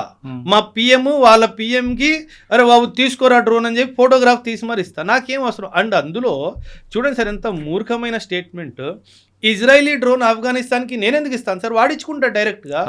నేను ఇవ్వాలంటే నా డ్రోన్ ఇస్తా, నేను ఇజ్రాయెల్ డ్రోన్ నేను ఇవ్వాల్సిన అవసరం సార్. ఇజ్రాయెల్ మీకు తెలుసు మొసాద్ కానీ వాళ్ళ డిఫెన్స్ సిస్టమ్ ఎంత బ్యూటిఫుల్గా పనిచేస్తుంది అంటే, ఈ ఎదవకి తెలియకుండానే అక్కడ అన్ని డ్రోన్లు వచ్చేస్తాయి వాళ్ళకి ఇవ్వాలి అన్న ఉద్దేశం ఉంటే. అది ఫర్ ఎగ్జాంపుల్ సార్ ఒక మాట, చలో పాకిస్తాన్ వాగింది నిజమే అనుకుందాం, నేనే చెప్తున్నాను సార్, ఏం పీక్తో పీక్కు అంతే కదా సార్. కానీ ఇచ్చేది మనం మేక్ ఇన్ ఇండియా ఇస్తాం, నీకు దమ్ముంటే ఆపుకో. కాదు ఇవ్వాలనుకుంటే మేక్ ఇన్ ఇండియా డ్రోన్ ఇస్తాం. ఫస్ట్ ఆఫ్ ఆల్ అదే ఇస్తాను సార్. సరో నువ్వు అన్నట్టు ఇజ్రాయెల్దే ఇస్తున్నా, దమ్ముంటే ఆపు. నువ్వేం చేయగలుగుతావు చేసుకో, నువ్వు అరవడం మానే. ఫస్ట్ నువ్వు అరుస్తే అరిసావు, ధైర్యం ఉంటే కరిసి చూపించు, అప్పుడు చెప్తాను నీకు ఏ ఇంజెక్షన్ పెట్టాలి. So that is where sir. In fact మీరు వాళ్ళ పార్లమెంట్ మీటింగ్స్ కూడా చూస్తే కనుక మీకు ఒక క్లారిటీ వస్తుంది సార్. వాళ్ళ మినిస్టర్లు వాళ్ళ ప్రభుత్వాన్ని ఎలా దూషిస్తున్నారు. మీకు పంజాబీ అర్థం కాకపోవచ్చు సార్, నాకు అర్థం అవుతుందిగా. నా ఫేవరెట్ టైం పాస్ వాళ్ళ పార్లమెంట్ మీటింగ్స్ సార్. అరే భలే ఉంటాయి సార్, బ్యూటిఫుల్లీ. అక్కడ లేడీస్, అతి ముఖ్యంగా లేడీస్ మినిస్టర్ని బట్టలు తీసేసి మరీ డైలాగులు కొడతారు. అస్సలు వాళ్ళ దగ్గర జవాబే లేదు సార్, దేనికి జవాబు లేదు. కానీ వాళ్ళ ఆర్మీ చేతులు ఉన్నారు కదండి, అది దేశం వల్ల తగలడిపోయింది సార్. సార్ మన దేశంలో ఆర్మీ పాలిటిక్స్ నుంచి దూరం ఉండి ఎంత పెద్ద పాజిటివ్ కాంట్రిబ్యూషన్ చేసిందో మనకు అవగాహన లేదు. నేను ఆర్మీలో 11 సంవత్సరాలు సర్వీస్ చేశాను కదా సార్. ఆర్మీ ఆఫీసర్స్ మెస్సులో 2 విషయాలు డిస్కస్ చేయడానికి అనుమతి లేదు సార్. ఒకటి పాలిటిక్స్, ఇంకోటి రిలీజియన్ సార్. ఈ రెండిటి మీద నువ్వు నోరు తెరిసేవనుకో, commanding officer next day morning భుజం మీద పెట్టేసి చలో అంటాడు. అంటే అంత స్ట్రిక్ట్లీ అవాయిడ్ చేస్తారు. అది వాళ్ళు అక్కడ చెయ్యలేకపోయారు సార్. దానివల్లే వచ్చిన తలకాయ నొప్పి ఇదంతా సార్, ఇంకేం కాదు. ఒక స్టేట్మెంట్ సార్, ఇండియా ఆఫ్ఘనిస్తాన్కి డ్రోన్స్ ఇస్తుంది అన్నారు. ఒరే మూర్ఖుడా, Afghanistan was your friendly country, పాకిస్తాన్కి ఫ్రెండ్లీ కంట్రీ కదా. ఒరే అదే నీకు ఎనిమీ అయిపోయింది, అది నువ్వు గుర్తించి ఫస్ట్. ఎవరు డ్రోన్లు ఇస్తున్నాడు కాదు, నా స్నేహితుడికి డ్రోన్లు నా శత్రువు ఎందుకు ఇస్తున్నాడు అది ఆలోచించి ఫస్ట్. నువ్వు ఇప్పుడు ఒక టైం వస్తుంది సార్, నాకు అజిత్ దోవల్ గారి మీద ఎంత నమ్మకం ఉంది అంటే, ఒక టైం వస్తుంది ఇరానే పాకిస్తాన్ మీద దాడి చేస్తుంది సార్. నేను ఉంటానో ఉన్న ఈ భూమి మీద నాకు తెలియదు సార్. ఒక రోజు వస్తుంది టర్కీయే పాకిస్తాన్ మీద అటాక్ చేస్తుంది సార్. ఒక రోజు వస్తుంది సౌదీ అరేబియాయే పాకిస్తాన్ మీద అటాక్ చేస్తుంది. ఇది జరిగి తీరుతుంది sir. It's only matter of time. జరగాలని కోరుకుందామండి. కానీ అజిత్ దోవల్ గారికి మాట్లాడారు. అవును సార్. మన దగ్గరకు వచ్చేసరికి గతంలో మణిపూర్ టాపిక్ తీసుకుందాం. అవును సార్. దోవల్ గారు ఉన్నారు కాబట్టి అది ఇంటర్నల్గా జరుగుతుంది అని అన్నా, మనం మాట్లాడారు మీరే. కానీ మళ్ళీ మణిపూర్ మళ్ళీ తగలబడుతుంది సార్. మణిపూర్లో సార్ అక్కడ ఒక కరెక్షన్ జరగాలి సార్. ఆ 2 ట్రైబల్ మైతీస్ అండ్ కుకీస్ ఎవరైతే ఉన్నారో సార్, వాళ్ళ మధ్య ఐకమత్యం తీసుకురావాలి సార్. అది మనం ఇన్స్టిట్యూషనల్ మెకానిజం ఎలా చేస్తామో నాకు తెలియదు సార్. బట్ అది మాత్రం వచ్చేంత వరకు మణిపూర్లో శాంతి రాదు సార్. నేను మారాంలో ఉన్నాను సార్, మణిపూర్లో ఒక ప్రాంతము మారాం అని చెప్పేసి. మణిపూర్ ఎలా అంటే సార్, ట్రైబల్ కల్ట్స్, వీళ్ళు కుకీస్, నాగాస్, వీళ్ళందరూ ఏంటంటే సార్, వీళ్ళు వాళ్ళకి ఆ ఫైటింగ్ స్పిరిట్ వాళ్ళకి న్యాచురల్గా ఉంది సార్. ఆ ఫైటింగ్ స్పిరిట్ న్యాచురల్గా ఉండడం వల్ల, కత్తులు కటార్లు ఆయుధాలకి వాళ్ళకి యాక్సెస్ ఉండడం వల్ల ఈ గొడవలు అప్పుడు జరుగుతూనే ఉంటాయి సార్. ఈ గొడవలు ఎప్పుడు అవుతాయి అంటే, ఫస్ట్ వాళ్ళని ఆ కత్తులు కటార్ నుంచి బయటికి తీసుకొచ్చి మెయిన్ స్ట్రీమ్ సొసైటీలో తీసుకురావాలి. వాళ్ళిద్దరిని కూర్చోబెట్టి మాట్లాడే ఒక మనిషి రావాలి. అండ్ ఇది పై నుంచి కింద దాకా ప్రతి ఒక్కడికి ఆ మెసేజ్ పోవాలి సార్. ఓకే. అప్పటిదాకా మణిపూర్లో శాంతి రాదు సార్. సో ఆ మణిపూర్లో శాంతి రావాలంటే చాలా కష్టం. అండ్ వాళ్ళు చాలా హెడ్ స్ట్రాంగ్ ఉంటారు సార్. ట్రైబల్ పాపులేషన్ ఎలా ఉంటుందంటే వన్స్ దే డిసైడ్ వాళ్ళు ఎవరికి వినరు సార్. అదేవిధంగా ఒకసారి నమ్మితే వాళ్ళని దూరంగా చేయలేరు. చేయలేము సార్. అది ఆ ఫ్లాష్ పాయింట్లోకి వెళ్ళిపోయింది సార్. ఆ ఫ్లాష్ పాయింట్ నుంచి బయటకు వచ్చి వాళ్ళు శత్రువుల నుంచి మిత్రుల్లో ఒకసారి అవ్వడం మనం సాధిస్తే కనుక మళ్ళీ ఏమంటారు ఫ్యూచర్లో మణిపూర్లో ఒక్క తుపాకీ కూడా పేలదు సార్. కానీ అది బ్రేక్ అయ్యి అది రావాలి సార్. అప్పటి వరకు మనం ఏం చేయాలి. సరే, మనం ఇంటర్నేషనల్ వెళ్దామండి ఒకసారి. అమెరికా ట్రంప్ ఇరాన్ వార్ మీరే అన్నారు గతంలో. అవును, ఇది కేవలం 1 వీక్ అని. అది ఫీజ్ ఫైర్ ఇప్పుడు మళ్ళీ రిపీట్ అవుతుంది. దానివల్ల నష్టం వాళ్ళకా వీళ్ళకా లేదా మనకా? సార్ అందరికీ నష్టం ఉంటుంది సార్. అమెరికాకి నష్టం ఉంది సార్, ఇరాన్కి నష్టం ఉంది. కానీ ఒక్క విషయం సార్ నేను ఇక్కడ చెప్పాలనుకుంటున్నాను. నేను ఇరాన్ని సపోర్ట్ చేయట్లేదు సార్. వ్యక్తిగతంగా నేను ఇరాన్ని సపోర్ట్ చెయ్యను. కానీ ఒక మిలిటరీ స్ట్రాటజిస్ట్ లాగా మాట్లాడడానికి ప్రయత్నిస్తున్నాను సార్. 2024-25 ముందు ఇరాన్ వరల్డ్ మ్యాప్లో ఎక్కడుంది అంటే కూడా చాలామందికి తెలియదు సార్. నమ్ముతారు కదా? అంటే మిడిల్ ఈస్ట్లో ఎక్కడో ఉంటుంది, అంతేగాని ఆ స్ట్రైట్ ఆఫ్ హోర్ముజ్ కానీ ఈ ఇరాన్ కానీ కువైత్ బహ్రెయిన్ కానీ ఎవరికి తెలియదు సార్ ఎక్కడ ఉంటుందో.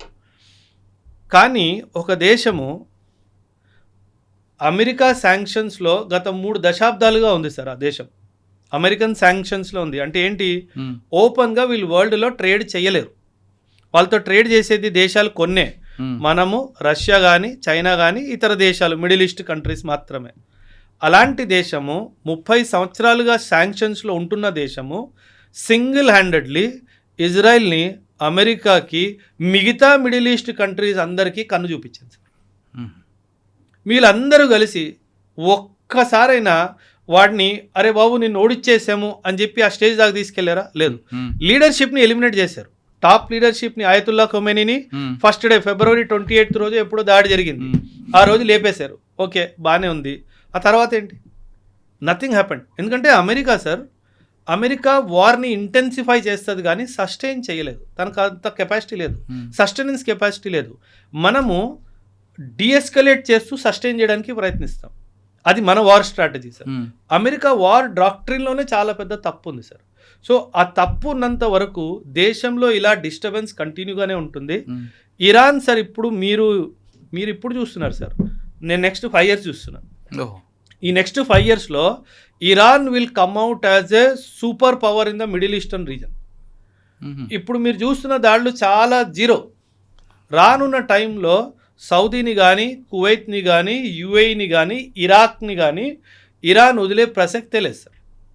అండ్ వెనక నుంచి రష్యా అండ్ చైనా సపోర్ట్గా ఎప్పుడు ఉంటారు. సో ఇప్పుడు ఏమైంది, పడుకున్న పులికెళ్ళి నువ్వు చెవిలో చేసినట్టుంది. ఇప్పుడు పులి లేచింది, ఇంక దానికి పోరాడాలి అనిపించే ఏమంటారు దాన్ని వేటకెళ్ళాలి అని అనిపిస్తుంది, దాన్ని ఆపడానికి వీల్లేదు. పడుకున్న పులిని నువ్వు లేపావు సార్.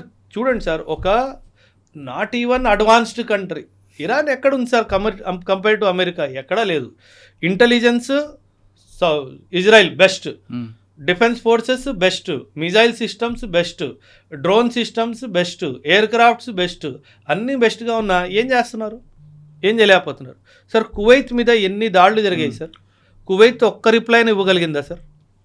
యుఏఈ మీద ఎన్ని దాడులు చేసింది సార్ ఇరాన్? ఒక్క రిప్లైని ఇచ్చిందా సార్? ఏం లేదు. అమెరికా ముఖ్యమైన ఉద్దేశం, అమెరికా ఉద్దేశం ఏంటంటే మిడిల్ ఈస్ట్లో అన్రెస్ట్ క్రియేట్ చేయాలి సార్. ఈ అన్రెస్ట్ ఇప్పుడు సార్ సింపుల్ సార్, నేను ఈరోజు రాత్రి మీ ఇంటి మీద దాడి చేస్తాను అని చెప్పి మీకు వాట్సాప్ మెసేజ్ పెట్టాను. మీరేం చేస్తారు? కాపులాకి మనుషులు పెట్టుకుంటారా పెట్టుకోరా? వెళ్ళి పోలీస్ స్టేషన్ కంప్లైంట్ ఇస్తారా ఇవ్వరా? కాపులాకి మనుషులు పెట్టుకుంటారు, వాళ్ళకి ఆయుధాలు కూడా ఇస్తారు. ఆ ఆయుధాలు ఎక్కడి నుంచి అయినా కొనుక్కోవాలి కదా మీరు. ఈ మిడిల్ ఈస్ట్ దేశాలన్నీ అమెరికా ఉండి కాపులాగా ఉండమని చెప్పి ఆయుధాలు వాడి దగ్గర కొనుక్కుంటున్నారు. మిమ్మల్ని ఆయుధాలు కొనుక్కునేటట్టు చేసింది ఎవరు? నేను అమెరికా. సో అమెరికా ఏం చేస్తుందంటే మిడిల్ ఈస్ట్లో డిస్టర్బెన్స్ క్రియేట్ చేయాలి, ఆ డిస్టర్బెన్స్కి దేశాలు భయపడాలి, ఆ భయంతో నా దగ్గర ఆయుధాలు కొనుక్కోవాలి, వాళ్ళ దేశంలో మిలిటరీ బేస్ ఎస్టాబ్లిష్ చేయడానికి నాకు భూమి ఇవ్వాలి. వాడు కావాల్సింది అదే, వాడు క్రియేట్ చేసుకున్నాడు. మనమేమో ఇరాన్ న్యూక్లియర్ అన్నాం. ఇప్పుడు న్యూస్ పేపర్లో కానీ ఎక్కడైనా సరే న్యూక్లియర్ గురించి అసలు మాట కూడా వస్తుందా? రావట్లేదు. అప్పుడు ఏమీ దొరకలేదు, ఇప్పుడు ఏమీ దొరకలేదు. అంటే అల్టిమేట్ తీసుకుంటే ఆయుధాల కంపెనీ ఓనర్లు బతుకుతున్నారు, అంతే. వాళ్ళ బిజినెస్ పెరుగుతుంది. అమెరికా ముఖ్య ఎకనామిక్ ఇదే కదా సార్, ఆయుధాలే కదా సార్. ఇదంతా ఆయుధాలు అమ్ముకోవడానికి వ్యాపారం సార్. ఈ వ్యాపారం కోసం వరల్డ్ అంతా వీళ్ళు డిస్టర్బ్ చేస్తారు. సో మనం కూడా డిస్టర్బ్ అవుతున్నాము, వరల్డ్ అంతా డిస్టర్బ్ అవుతుంది సార్. ఇంకోటి 1975లో ఇందిరాగాంధీ విధించిన ఎమర్జెన్సీ, అవును సార్, అది బుక్స్లో రావడం, దాని మీద మేము ఒక ఒపీనియన్ చెప్పండి. అమ్మో ఇది పొలిటికల్ సార్, చాలా జాగ్రత్తగా మాట్లాడి జాగ్రత్తగానే మాట్లాడతారు సార్. చాప్టర్ ఏమంటారు, ఎన్సీఆర్టీ క్లాస్ 9 సోషల్ సైన్స్ బుక్లో ఎమర్జెన్సీ చాప్టర్ తీసుకురావాలి అని చెప్పి ఒక కీలకమైన నిర్ణయం తీసుకున్నారు సార్. సార్ మనము అంటే ఇది నా వ్యక్తిగత అభిప్రాయం సార్. మన ఇంట్లో జరిగిన ఒక చెడు సంఘటనని మనం కప్పివేయడానికి, దాచేయడానికి ప్రయత్నిస్తామా, లేకపోతే ఇంటి బయట బోర్డు పెడతామా? ఈ రోజు నా కొడుకు నన్ను కొట్టాడని చెప్పి నాన్న గోడ మీద రాసుకుంటాడు, లోపల పెట్టుకుంటాం. మనం దాన్ని కవరప్ చేయడానికి పెట్టుకుంటాం. నేనేమంటానంటే ఎమర్జెన్సీ గురించి మన పిల్లలకి, రానున్న జనరేషన్కి చెప్పాలి, తప్పేం లేదు, చెప్పాలి, ఖచ్చితంగా చెప్పాలి. ఎందుకంటే అది మన లోకతంత్రంలో ఒక చీకటి అధ్యాయం సార్, కాదనట్లేదు. 75 to 77 అదొక చీకటి అధ్యాయం. దాని గురించి అంత విశ్లేషణగా టెక్స్ట్ బుక్లో రాసి పిల్లలకి చెప్పి దాని ఒక చాప్టర్ క్రియేట్ చేసి ఇండియాలో డెమోక్రసీ ఒకప్పట్లో లేదు, ఇవన్నీ ఎందుకు చెప్పుకోవాలి సార్? అంటే ఇది ఒక పొలిటికల్ అజెండాలా కనిపిస్తుంది. నేనేమంటానంటే సార్, యాజ్ ఎ సోల్జర్గా నేను మాట్లాడుతున్నాను సార్. అగైన్ మళ్ళీ చెప్తున్నాను, ప్రభుత్వాన్ని దూషించడం అనేది నా ఉద్దేశం కాదు. పర్వాలేదు, పెట్టుకోండి, ఎమర్జెన్సీ చాప్టర్ పెట్టుకోండి. కానీ దానికన్నా ముఖ్యంగా అవసరమైన చాప్టర్లు ఏంటి? మనం 1947-48 యుద్ధం ఎలా గెలిచాము, సైనికులు ఎలా పోరాడారు, పాకిస్తాన్ ఏం చేసింది, 1962 వార్ మనం చైనాతో ఎందుకు ఓడిపోయాం, దానికి కారణాలేంటి, దానికి ఎవరు కారకులు, ఇది 1971లో ఎలా ఇందిరాగాంధీ గారు పాకిస్తాన్ని 2 ముక్కలు చేశారు, 1968లో ఐబీ నుంచి రాని తను ఎలా స్థాపించింది, ఎన్ని గొప్ప కార్యాలు, ఎన్ని గొప్ప ఆపరేషన్స్కి మన విజయాలు చెప్పమంటారు. పాజిటివ్గా చెప్పండి సార్. పిల్లలకి నెగటివ్ ఎందుకు చెప్పాలి అంటాను నేను. పిల్లలకి పాజిటివ్తో పాటు నెగిటివ్ చెప్పాలి, మన చరిత్ర అనేది తెలియాలనేది ఉద్దేశం. అంటే సార్ మరీ అంత విడమర్చి సార్. ఇప్పుడు 25th జూన్ 1975 ఈ ఎమర్జెన్సీ డిక్లేర్ చేయడం జరిగింది సార్. 25th జూన్, నాకు డేట్ సరిగ్గా గుర్తుంటే కనుక ప్రతి సంవత్సరం ఆ రోజు దీని గురించి మాట్లాడతారు కదా సార్. మరి పుస్తకాల్లో మరి రాసుకోవాల్సిన అవసరం ఏమొచ్చింది? ఇప్పుడు పొలిటికల్ ఉందంటారా? కనిపిస్తుంది కదా సార్. ఇప్పుడు మీరు ఇందిరాగాంధీ గారి గురించి ఆ ఒక్క అధ్యాయమే రాస్తున్నారు, తను చేసిన మిగతా విషయాలు సార్. ఈరోజు గురించి మీరు చాలా గొప్పగా మాట్లాడుకుంటున్నారు. ఆ రాని స్థాపించింది ఎవరు సార్? ఇందిరాగాంధీ గారే. సిక్కింని ఇండియాలో యాడ్ చేసింది ఎవరు సార్? ఇందిరాగాంధీ గారే. పాకిస్తాన్ని 2 ముక్కలు చేసిన ధైర్యం ఎవరికి ఉంది సార్? ఇందిరాగాంధీకే. విశ్వస్థాయిలో ఇండియాకి ఒక గుర్తింపు తీసుకొచ్చింది సార్ ఆవిడ. అసలు ఇండియాకి గుర్తింపే లేదు ఇంటర్నేషనల్ ప్లాట్ఫామ్స్లో, తీసుకొచ్చింది ఆవిడ. ఇవన్నీ ఎందుకు రాయట్లేదు మరి? ఇవన్నీ కూడా రాయండి. అది పొలిటికల్ కదా. That is what sir. అంటే మనం పిల్లలకి సార్, పిల్లలు నేనేమంటానంటే సార్, పిల్లల్ని పొలిటిసైజ్ చేయొద్దు అంటారు. పెద్దగా అయిన తర్వాత ఎలాగో తెలుసుకుంటారు వాళ్ళు. క్లాస్ 9th పిల్లోడికి ఎమర్జెన్సీ గురించి మీరు ఏం సాధిస్తారు చెప్పి? వాడికి ఏం అర్థం అవుతుంది? దాని ఉద్దేశం ఏం అర్థం అవుతుంది? నువ్వు కాలేజీలో పెట్టావంటే ఒక అర్థం ఉంది, ఓకే, వాడు డిబేట్ చేస్తాడు, డిస్కషన్లు చేస్తాడు. క్లాస్ 8th క్లాస్ 9th వాడికి దాని ఇంటెన్సిటీ కూడా అర్థం కాదే. అసలు వాడికి డెమోక్రసీ అంటే ఏమనుకుంటాడు? Government for the people, of the people. ఎందుకు అనుకోవాలి? ఇందిరాగాంధీకి అప్పుడున్న ఇందిరాగాంధీకి మీద నెగిటివ్ అనేది చిన్నప్పటి నుంచి మనుషుల పిల్లల్లో క్రియేట్ చేయడం అనుకోవచ్చు కదా. అంతగా ఉండదు సార్. అంటే పిల్లలు ఇవన్నీ అంత పెద్దగా పట్టించారు. పాలిటిక్స్ ఆ ఏజ్ లో రాదు సార్. నెగిటివ్ మైండ్ సెట్ ని ఎలా డెవలప్ చేయడం కదా, అదొక సార్. అదే పిల్లవాడు పెద్దగా అయిన తర్వాత ఇందిరాగాంధీ గురించి పాజిటివ్ గా కూడా చదువుతాడు కదా. దాన్ని అప్పుడు ఎవరు ఆపలేము కదా. సో నేనేమంటానంటే సార్, ఇప్పుడు 1962 వార్ ఉంది సార్, మనం ఓడిపోయాం కదా సార్. 1962 వార్ మనం ఓడిపోయాం సార్. మన దురదృష్టం ఏంటంటే ఎక్కడైతే మనం ఓడిపోయామో దాని గురించి ఎక్కువ మాట్లాడతాం, ఎక్కడైతే గెలిచామో దాని గురించి ఎవడు మాట్లాడు. 1962 వార్ సార్, చైనా హిస్టరీ బుక్స్లో ఒకే ఒక line we had some differences that led to a conflict with India, అయిపోయింది. మన ఇండియాలో దాదాపు 100 పైగా బుక్కులు రాశారు 1962 వారు. మనం ఎందుకు ఓడిపోయాం, ఎలా ఓడిపోయాం అంటే మనకు ఒక అలవాటు అయిపోయింది. ఏంటంటే ఏమంటారు కదా, మన కంపుని మనం తీసుకొచ్చి పైకి తీసుకొని వచ్చి లోకాన్ని చూపించుకోవాల్సిన మనకు అది అలవాటు అయిపోయింది. కల్చరల్లీ ఇది పోవాలి సార్. ఎమర్జెన్సీలో ఇలా జరిగింది, ఫ్యూచర్లో ఇలా జరగకుండా మనం చూసుకోవాలి. అలా కూడా మాట్లాడవచ్చు. అంటే ఎమర్జెన్సీ నేర్పిన పాఠం ఇది అని కూడా చెప్పుకోవచ్చు. అందులో ఆ ఫ్యాక్టర్ ఉండాలి కదా సార్. అప్పుడు ఉందో లేదో తెలియదు ఇంకా, ఎందుకంటే అది ఇంకా నేను అనుకోవడం ఇంకా బయటికి రాలేదు. అది వస్తే చూడాలి. అందులో ఇది పాఠము, ఇది గుణపాఠము, ఇది ఫ్యూచర్ లో ఉండాలి. ఎందుకంటే 40 ఒక యుద్ధంలో వచ్చే ప్లస్ మైనస్ మనం తీసుకుంటాం కదా సమీక్ష జరిపిన తర్వాత, అది అందరూ అనుకోవచ్చు కదా. ఇది మరి అలా ఉందో లేదో తెలియదు కదా, చాప్టర్ వచ్చాక తెలియాలి. అది బయటికి వస్తేనే కదా మనకి తెలిసేది ఏం రాశారు సార్. ఇండియన్ పాస్పోర్ట్ అది ప్రామాణికమా? దాన్ని మనం ఏ విధంగా చూడాలంటారు? అంటే డిబేట్ ఏంటంటే సార్, అది సిటిజన్షిప్ అంటే లేదండి, కాదు. Indian passport is not a proof of citizenship sir. ఒకటి మీరు గుర్తించాలి. ఎందుకంటే ఇది ఇప్పట్లో కాదు సార్. పాస్పోర్ట్ యాక్ట్ 1967 అనుకుంటాను సార్. 1967 పాస్పోర్ట్ యాక్ట్ చాలా స్పష్టంగా ఏం చెప్తుందంటే passport is not a proof of citizenship, చాలా స్పష్టంగా చెప్తారు. ఎందుకంటే కొన్ని సందర్భాల్లో పాస్పోర్ట్ నాన్ సిటిజన్స్ కి కూడా ఇస్తారు సార్. కొన్ని సందర్భాల్లో డిప్లొమాట్స్ గా పంపించినప్పుడు, అట్లా ఎవరైనా వచ్చినప్పుడు ఇండియన్ పాస్పోర్ట్స్ ఇవ్వడం అవన్నీ కూడా జరుగుతాయి. సో ఆ డైమెన్షన్ లో కొన్ని వర్గాలకి నాన్ సిటిజన్స్ కి కూడా పాస్పోర్ట్స్ ఇవ్వడం జరుగుతుంది. సో అందుకే passport is not a proof of citizenship. In fact మీరు షాక్ అవుతారు, your voter ID card is also not a proof of citizenship. అవునా? కాదు, your voter ID card is not a proof of citizenship. Aadhaar card ఒకటేనా? Aadhaar card కూడా కాదు proof of citizenship. మరి కాదు, ఏది కాదు. ప్రూఫ్ ఆఫ్ సిటిజన్షిప్ ఒకటే sir. NRC, national register of citizens, 1951 ఒక్కసారి దాన్ని అప్డేట్ చేశారు 51 సెన్సస్ తర్వాత. ఆ తర్వాత అది అప్డేట్ అవ్వలేదు. మీ ఆధార్ కార్డు మీ ప్రూఫ్ ఆఫ్ సిటిజన్షిప్ కాదు, మీ ఓటర్ ఐడి కార్డు కూడా మీ ప్రూఫ్ ఆఫ్ సిటిజన్షిప్ హోల్లీ కాదు. సుప్రీంకోర్టు ఎన్నో కేసెస్లో దీని గురించి కూడా మాట్లాడింది. అండ్ అదే విధంగా passport is also not a proof of citizenship. Voter card, Aadhaar card మీద ప్రూఫ్స్ చాలా ఉంటాయి కదండి. ఉంటాయి. అది only identity. Aadhaar card identity proof. నువ్వు ఓటర్ ఐడెంటిటీ కార్డ్ ఏంటి? ఎలక్టోరల్ లిస్ట్లో నీ పేరు ఉంది అంతే. ఇప్పుడు ఎందుకు అది ఫుల్లీ సిటిజన్షిప్ సర్టిఫికేట్ కాదంటున్నానంటే, నువ్వు అక్రమంగా కూడా నీ పేరు రాయించుకున్నావేమో. అలాంటప్పుడు అది రేపు తేలిపోతే నీకు సిటిజన్షిప్ ఉండదు కదా. మరి సిటిజన్షిప్ ఏంటి?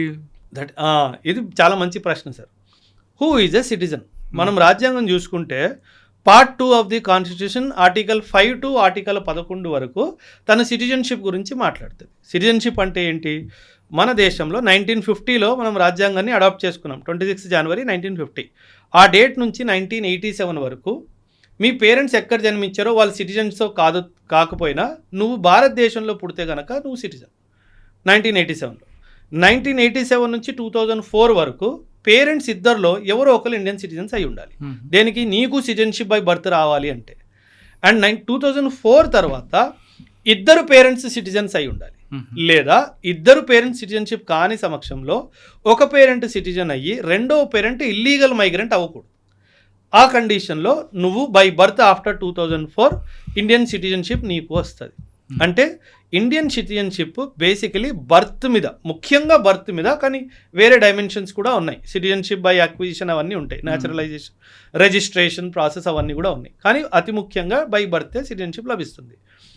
నువ్వు సిటిజన్షిప్ కాదా అవునా అన్నది కేవలం ఒకే ఒక డాక్యుమెంట్ ద్వారా నిర్ధారించబడుతుంది. అది NRC, national register of citizens.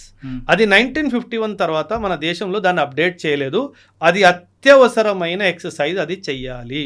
ఇప్పటి వరకు కేవలం ఒకే ఒక రాష్ట్రం అస్సాంలో ఎన్ఆర్సీని అప్డేట్ చేయడం జరిగింది. ఆ తర్వాత ఎన్ఆర్సీ ఎక్కడ అప్డేట్ చేయలేదు సార్. కానీ చెయ్యాలి సార్. అంటే సార్ 150 కోట్లు మనం సార్ ఒక దాంట్లో నంబర్ 1 చెయ్యాలి సార్. అంటే ఎన్ఆర్సీ చేస్తేనే ఇల్లీగల్గా అక్రమంగా ఇండియాలో ఎంతమంది ఉంటున్నారో తెలుస్తుంది సార్. అది చెయ్యాలి. కాకపోతే జనాభా చాలా సార్, 150 కోట్ల జనాభా సార్. సో ఇంతమందికి చెయ్యాలి అంటే అదొక పెద్ద ఎక్సర్సైజ్ సార్. సో దానివల్లనే ప్రాబబ్లీ ప్రభుత్వం దాన్ని చేయాలి అన్న ఉద్దేశం. ఎందుకంటే ఎలాగో ఆధార్ కార్డుతో పని నడిచిపోతుంది, పాస్పోర్ట్తో పని నడిచిపోతుంది అన్న ఉద్దేశంతో బహుశా సైలెంట్గా ఉన్నారేమో. కానీ చేయాల్సిందే సార్. ఎంత జనాభా ఉన్నా చేస్తేనే దేశానికి మంచిది సార్. ఇక మనం ఫ్రెష్ దీంట్లోకి వెళ్దామండి. వెనిజులాలో ఎర్త్క్వేక్. అవును సార్. దాని మీద పాపం ఇన్ఫాక్ట్ ఈరోజు కూడా హెడ్లైన్స్ 188 మంది చనిపోయారు సార్ ఆ ఎర్త్క్వేక్లో. సార్ 188 ఏంటండి, అసలు వేలకు వేలు ఉన్నారు కదా. ఉన్నారు అంటే కన్ఫర్మ్డ్ డెత్స్ 188 కన్ఫర్మ్డ్ డెత్స్ అయ్యాయి సార్. మన ప్రభుత్వం వాళ్ళకి డిజాస్టర్ రిలీఫ్ మెటీరియల్ పంపించింది సార్. సార్ ఒక్క విషయంలో నా దేశానికి నేను గ్రాండ్ సెల్యూట్ సార్. ఎక్కడ ఏది జరిగినా we are the first responders sir. ఆ దేశం కూడా రెస్పాండ్ అవుతూ మనం వెళ్ళిపోతాం సార్. అంటే రెడీగా ఉంటాం సార్. ఎక్కడ ఏం ఆపద వస్తుందో మన వాళ్ళు అక్కడికి వెళ్ళిపోతారు. సార్ మీరు ఏమంటారు షాక్ అవుతారు సార్. 2005లో సునామీ వచ్చినప్పుడు, ఆ 2005లో సునామీ వచ్చినప్పుడు శ్రీలంకన్ గవర్నమెంట్ శ్రీలంకలో రెస్పాండ్ అవ్వలేదు, మనం వెళ్ళిపోయాం అక్కడ. జపాన్ గవర్నమెంట్ జపాన్లో కూడా రెస్పాండ్ అవ్వలేదు, అక్కడ కూడా వెళ్ళిపోయాం. So that was our response speed sir. 2005 ఏమంటారు మనం ఏదైతే ఏమంటారు సునామీలో రెస్పాన్స్ ఇచ్చాము సార్. అవన్నీ పక్కన పెట్టండి సార్. వెనిజులా మనకి 14,000 కిలోమీటర్ల దూరం ఉంది సార్, పక్కన లేదు. 14,000 కిలోమీటర్స్ దూరంలో ఉంది సార్, అక్కడ కూడా వెళ్ళిపోయాం సార్. దీన్ని కూడా చాలామంది క్రిటిసైజ్ చేశారు, మనకేం అవసరమో అనేసి. సార్ మనము ఒక culturally rich country sir. And మన ఇండియన్ ఫారిన్ పాలసీలో డిజాస్టర్ రెస్పాన్స్ అనేది ఒక కీలకమైన పిల్లర్ సార్. దాన్ని సాఫ్ట్ పవర్ టూల్ అంటారు సార్. అంటే మనము సార్ ఎప్పుడైనా సరే మీరు ఆపదలో ఉన్నారు సార్, నేను వచ్చి మిమ్మల్ని ఆదుకున్నాను సార్, నా ప్రతి మీ భావన ఎలా ఉంటుంది సార్ ఫ్యూచర్లో? అరే టైంకి వచ్చినప్పుడు నన్ను ఓబ్రాయ్ ఆదుకున్నాడు, నాకు మీరు తిరిగి ఏం చేయకపోయినా నా ప్రతి మీకు ఒక పాజిటివ్ ఫీలింగే కదా ఉంటుంది. సో ఇండియా ఏమంటుందంటే ప్రతి దేశంలో ఎప్పుడైనా ఆపద వచ్చినప్పుడు నేను వెళ్తే ఫ్యూచర్లో ఎప్పుడైనా సరే ఆ దేశం నాకు అగెయిన్స్ట్గా ఏమన్నా డిసిషన్ తీసుకున్నప్పుడు మనస్సాక్షికైనా ఒక్కసారి వాడు గుర్తొస్తుంది, అరే అవసరం ఉన్నప్పుడు ఈడే కదా మనతో నిల్చున్నాడు అని. ఆ డైమెన్షన్లో దాన్ని మనం ఒక సాఫ్ట్ పవర్ టూల్ లాగా మన దేశం కోసం వాడతాం సార్. దాన్ని కూడా మన వాళ్ళు క్రిటిసైజ్ చేసేస్తారు, నీకేం అవసరము, నువ్వు అక్కడ నుంచి ఇప్పుడు నీకు ఆయిల్ కావాలా అందుకేనా నువ్వు అక్కడికి వెళ్ళావు సార్. వెనిజువేలాలో ఆయిల్ కంట్రోల్ చేసేది అమెరికా సార్. ఆ నికోలస్ మదూరో గారిని లేపుకెళ్ళిపోయారు కదా సార్, అప్పటి నుంచి ఆ వెనిజువేలాని ఆయిల్ కంట్రోల్ చేసేది ఎవరు సార్? అమెరికాని కంట్రోల్ చేసేది ట్రంప్. వాడు బుర్రలేని నడుస్తుంది, ఎవడికి తెలియదు. సో మనం ఎలా వెనిజువేలాలో ఆయిల్ మనకు వచ్చేస్తుందని భావిస్తున్నాం సార్? అది రాదు సార్. సో ఏంటంటే సార్ ప్రతిదాన్ని జియో పొలిటికల్ కోణంలోనే కాకుండా హ్యుమానిటేరియన్ కోణంలో కూడా చూడాలి సార్. అప్పుడే కదా సార్. సార్ మనిషి అంటే ఏంటి సార్? హ్యుమానిటీయే కదా సార్. ఇక్కడ కూడా పాలిటిక్స్ చేస్తే మరి దరిద్రంగా ఉండదు సార్. భూకంపాలు కానీ ఇటువంటి ప్రమాదాలు వచ్చినప్పుడు అది మానవతా హృదయంతో చేస్తాం తప్ప దీన్ని కూడా పొలిటికల్ చేయదంటున్నారు ఓబ్రాయ్ గారు. ఆయన చెప్తుంది అంటే ఈ రోజు కాదు రేపైనా మనకేమైనా కష్టం వస్తే ఆ దేశాల్లో మనకు ఆదుకోపోయినా మన గురించి ఆలోచిస్తారు కాబట్టి ఆ కోణంలో మనం చూడాలంటూ వెనిజులా భూకంపం మీద మన సహాయం గురించి ఓబ్రాయ్ గారు చెప్తున్నారు. మీరందరూ కోరుకున్నట్లుగా బ్లూ స్టార్ మీద ఓబ్రాయ్ గారితో నెక్స్ట్ వీక్ ఉంటుంది. అంతవరకు సెలవు. Thank you sir. Thank you very much. I dreams, this police diaries is something very, very valuable towards that. I must really appreciate Murali, your insights. I Dreams founder and CEO చిన్న వాసుదేవ్ రెడ్డి గారితో Muralidhar crime stories చాలా famous అయిపోయినాయి. గౌతమ్ సవాంగ్ గారు I congratulate him for doing so well, and I congratulate him his boss also. So well.